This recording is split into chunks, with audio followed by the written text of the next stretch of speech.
Prime Minister Narendra Modi is chairing the National Conference of Chief Secretaries in New Delhi. India and Russia have signed a protocol on consultations for the period of next 4 years to make progress in economic cooperation, energy trade, connectivity, military technical cooperation and people-to-people exchanges. University Grant Commission has issued a notification alerting students against pursuing an MPhil degree as it is no longer recognized.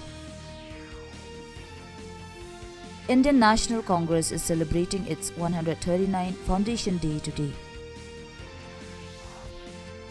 In women's cricket, India will lock horns with Australia in the first of the 3-match ODI series at Wankhede Stadium in Mumbai today.